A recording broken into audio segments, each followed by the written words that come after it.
5 whole minutes, my Oh. friend. Oh, I can talk really slowly then. Still 5 minutes.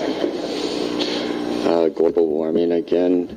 Paris, not so long ago, they decided, well, it was going to be, they wanted to keep it below 2 degrees centigrade, and they really went for it. They decided to keep it below 1.5 degrees centigrade. In other words, everybody's really going to get into it. Except last month, it already went to 1.4, and it wasn't supposed to go to 1.5 for another 10 years. In other words, last year, the planet was 2 degrees Fahrenheit hotter average over the whole planet. In other words, all this, the planet is getting hotter, the droughts are going to get it drier, and the rains are going to be wetter. And these are industry reports. 1/2 of the biggest 500 corporations in America are already budgeting solutions, and the other half are ignoring it and risking losing a lot of money. Interestingly, in the United States of America last year, 1/6 of the drivers bought new cars. Japan has now more electric vehicle chargers than gas stations. Norway gobbled up 25% of the market share of electric vehicles last year. United States has almost 1%. A few days ago, Germany ran its whole country on renewable energy. It was a Sunday, and the sun was shining and the wind was blowing. It only lasted like a half an hour. But that's something.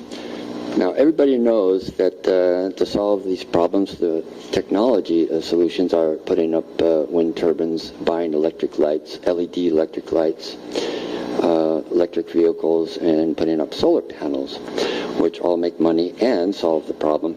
In the United States, there are 1,500 different regions and utilities and states, etc., and sets of grid rules, all of which requires 30% of the cost of the solar panels going on your roof being spent on the paperwork, figuring all that out and filling them all out. Germany has one grid, one set of papers, 2 pages on the internet.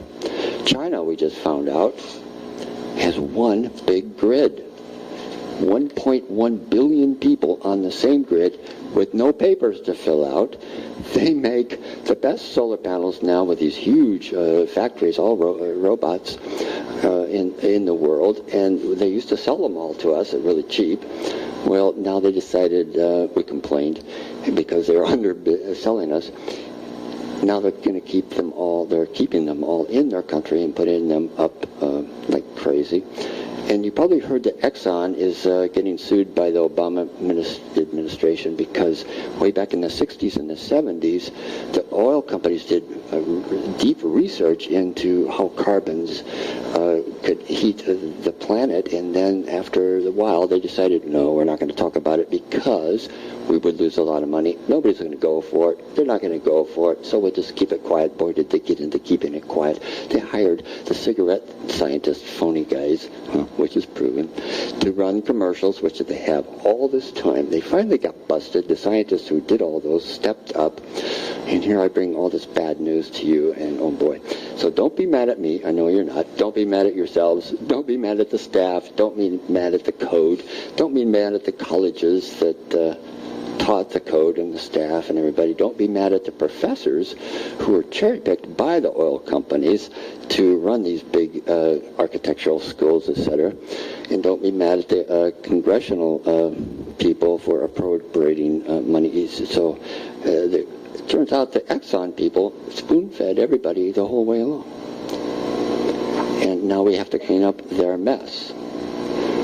As we all know, 5:30 tomorrow at the Armory, Ashland Climate and Energy Action Plan Committee open house, where everybody in the town gets to have something say, and Ashland's doing really remarkable with setting up a plan to solve these problems.